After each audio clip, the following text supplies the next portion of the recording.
Terima kasih Anda masih bersama kami. Bagi Anda yang baru saja bergabung, kami hadirkan kembali 3 berita utama hari ini. Seorang pelajar SMP di Karawang tewas dengan luka bacok senjata tajam di punggung akibat tawuran dengan kelompok pelajar lain. Tidak terlihat beberapa hari, seorang pria di Kabupaten Kuningan ditemukan meninggal dunia di rumahnya dalam kondisi membusuk. Hari libur peringatan Hari Buruh Sedunia dimanfaatkan warga untuk berwisata ke kawasan Lembang, Kabupaten Bandung Barat.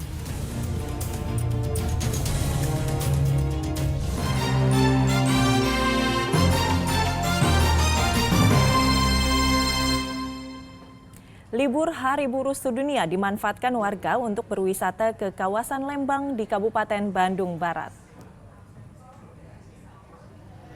Antrean panjang kendaraan mengular sejauh 2 km, tepatnya di Jalan Gudang Kahuripan menuju arah Lembang Rabu pagi. Kendaraan didominasi mobil pribadi dan juga bus pariwisata dari luar kota. Kawasan Lembang masih menjadi pilihan warga untuk mengisi liburan hari buruh bersama keluarganya. Selain karena suasana, berbagai fasilitas seperti floating market, farmhouse hingga Lembang Park Zoo menjadi alasan Lembang selalu menjadi tujuan wisatawan meski arus lalu lintas selalu macet. Kepadatan arus lalu lintas masih dianggap normal sehingga polisi belum memberlakukan rekayasa lalu lintas. Seorang pelajar SMP di Karawang tewas akibat tawuran dengan kelompok pelajar lain di kawasan KICC Karawang pada Senin malam.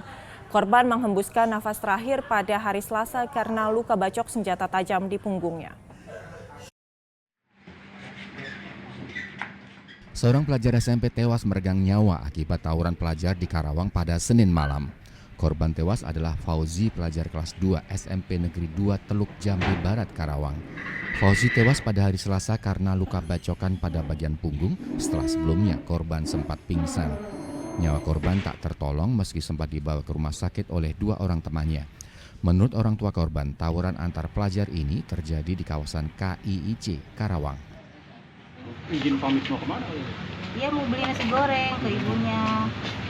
Ibunya juga nggak lihat itu sama siapa, temennya gitu bilangnya. Mau dijemput sama temennya? Sama temennya, nggak keluar ibunya, sama temennya yang mananya nggak tahu. Gitu. Sebelum tawuran, korban berpamitan kepada orang tuanya hendak membeli nasi goreng.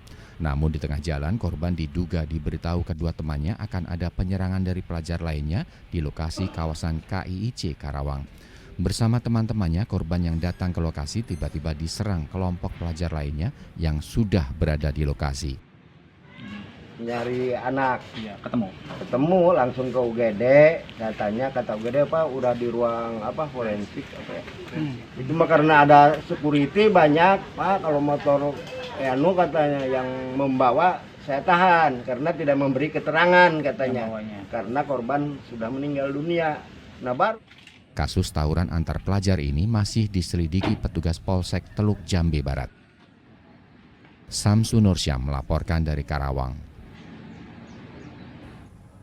Seorang anak baru gede menjadi korban perkosaan oleh 2 anak remaja di Sukabumi. Korban dan para pelaku berkenalan melalui media sosial.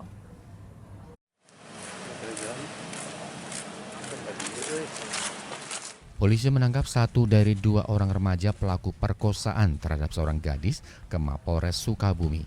Di sana pelaku langsung menjalani pemeriksaan di ruang perlindungan perempuan dan anak Satreskrim Polres Sukabumi Kota. Polisi mengatakan korban berinisial NPR disetubui secara bergiliran di rumah salah satu pelaku. Awalnya pelaku mengajak korban untuk bermain ke rumah pelaku. Pelaku kemudian membawa korban ke kamar dan memberikan uang Rp10.000 kepada teman pelaku untuk membeli rokok. Pelaku kemudian memaksa korban untuk melakukan persetubuhan. Setelah selesai, pelaku mengirim pesan singkat kepada temannya dan menawarkan untuk melakukan perbuatan yang sama kepada korban. Sehingga atas penyampaian tersebut, yang tadinya RE masuk ingin menggilir karena melihat kondisi korban, tadinya mengurungkan. Tapi ketika dia masuk ke sana, timbul hasrat, kemudian dia merayu akan dijadikan pacar. Pelaku terancam pasal Undang-Undang Perlindungan Anak dengan ancaman hukuman penjara minimal 5 tahun dan maksimal 15 tahun. Asep Didi melaporkan dari Sukabumi. Para buruh dari berbagai kota di Jawa Barat merayakan May Day dengan berkonvoi menuju Istana Merdeka di Jakarta. Mereka menyuarakan sejumlah tuntutan. Di antaranya para buruh menuntut penghapusan Undang-Undang Omnibus Law dan outsourcing.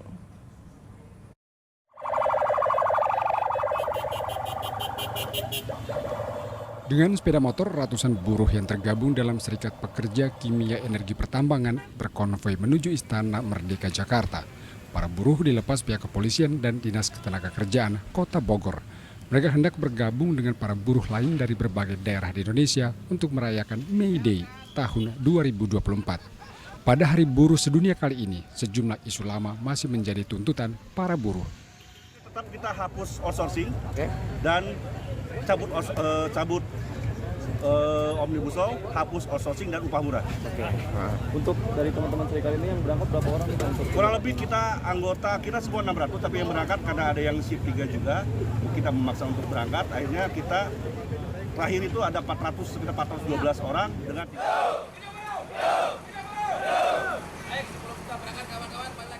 Tak mau ketinggalan, para buruh dari sejumlah serikat pekerja di Purwakarta juga berangkat menuju Istana Merdeka Jakarta. Mereka tidak merayakan buruh di daerah dan memilih berkumpul bersama para buruh lain di Jakarta karena merasa selama ini kurang mendapat perhatian dari pemerintah daerah. Kenapa demonya nggak di sini aja Pak, aksinya? Ya karena saat ini kita sedang merasakan yang namanya buruh itu terintimidasi oleh kebijakan pemerintah. Dan hari ini adalah ulang tahunnya buruh. Kita tidak menyalahkan Pemda yang mengadakan acara di Purwakarta. Tetapi saat ini kondisi buruh di Purwakarta itu sangat miris. Nomor 2 tingkat SDM-nya itu terendah di kabupaten di seluruh Jawa Barat. Di seluruh provinsi Jawa Barat. Jadi kalau misal kemudian Pemda itu tidak memberikan rasa empati yang lebih, terutama di Snaker yang lebih kepada buruh yang di Purwakarta, buat apa kita berkontribusi terhadap pemerintah daerah? Perayaan May Day tahun ini seperti tahun lalu dipusatkan di Jakarta. Selain berunjuk rasa, para buruh juga akan menggelar festival. Iwan Kurniawan dan Jenal Arifin melaporkan dari Kota Bogor dan Purwakarta. Sementara di Subang, peringatan Hari Buruh dilakukan secara unik. Salah satunya memberikan perhatian kepada keluarga buruh dengan menggelar sunatan massal bagi anak-anak buruh. Perhatian seperti ini diharapkan ikut meningkatkan kesejahteraan para buruh. Suasana Hari Buruh Sedunia di Kabupaten Subang sangat berbeda dari tahun-tahun sebelumnya. Anak-anak terlihat mengantre menunggu giliran disunat. Ya, anak-anak ini adalah anak-anak dari para buruh. Sunatan massal khusus untuk anak buruh menjadi cara pemerintah Kabupaten Subang merayakan Hari Buruh Sedunia tahun 2024. Sebanyak 250 anak buruh mengikuti sunatan massal. Selain itu, ada berbagai kegiatan sosial lainnya seperti donor darah, pemberian bantuan, dan bazar murah untuk keluarga buruh. Para buruh seperti para buruh tani merasa cara unik ini sangat membantu keluarga mereka. Ikutan masalah. Senang.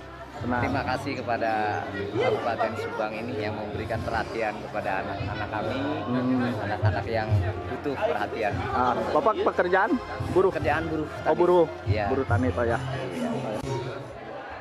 Bakti sosial seperti ini dirasa lebih bermanfaat bagi para buruh.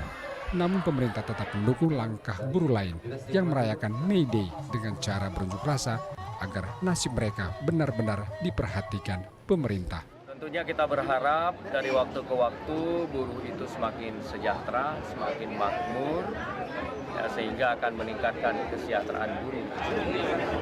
Ya, kemudian yang selanjutnya kegiatan hari ini kita lakukan ini sifatnya itu lebih banyak ke bakti sosial. Ya, kami berharap dengan May Day ini tidak hanya ini sekadar kita memperingati Hari Buruh atau mengekspresikan itu Hari Buruh, tetapi ada nilai kemanfaatan bagi keluarga buruh itu sendiri. Hari ini banyak kegiatan yang kita lakukan, mulai dari tadi ada sunatan massal, kemudian juga ada donor darah, kemudian ada pemberian santunan, ada bazar. Ya.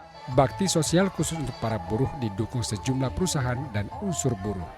Bakti sosial juga diharapkan bisa menciptakan hubungan yang baik antara buruh, pemerintah, dan pelaku usaha.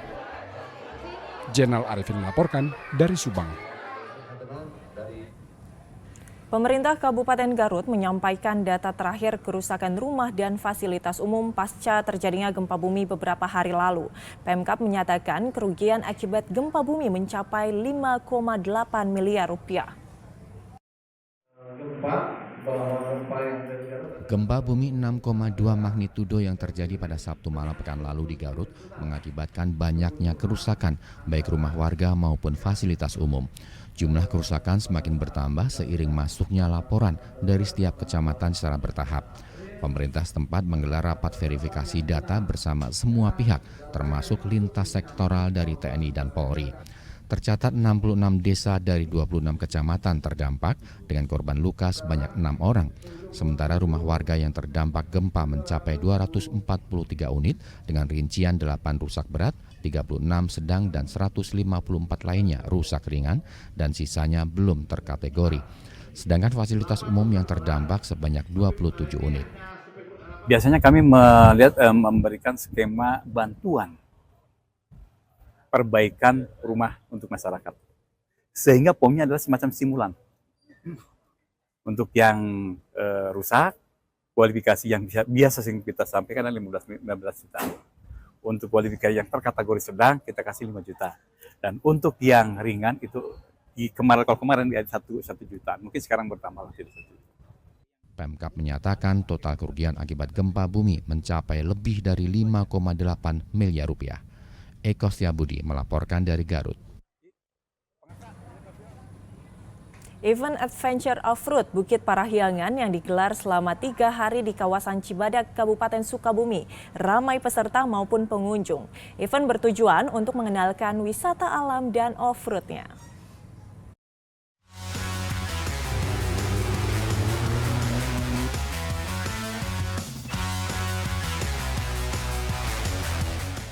Sebanyak 90 peserta ikut event Adventure Off-Road Bukit Parahyangan di Kecamatan Cibadak, Kabupaten Sukabumi.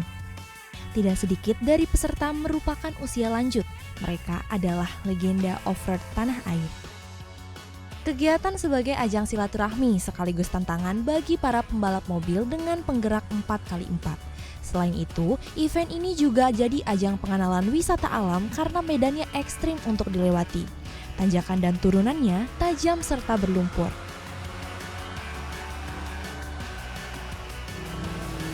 Tak sedikit kendaraan harus dibantu dengan mobil penderek bila menemukan tanjakan yang curam. Namun jangan khawatir, panitia sudah memperhitungkan faktor keselamatannya sehingga semua peserta aman meski banyak trek yang dianggap ekstrim.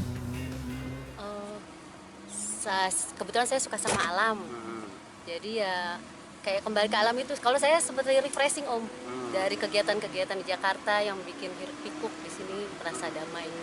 Walaupun deg-degan tapi deg-degannya beda. Treknya mudah-mudahan asik.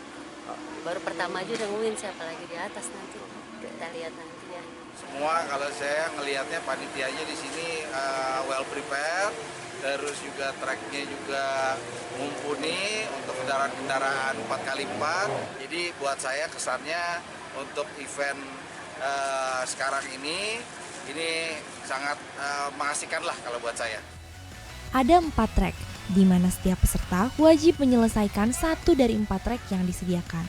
Namun, bila mereka mampu menyelesaikan semuanya, maka akan mendapat hadiah kendaraan roda 4.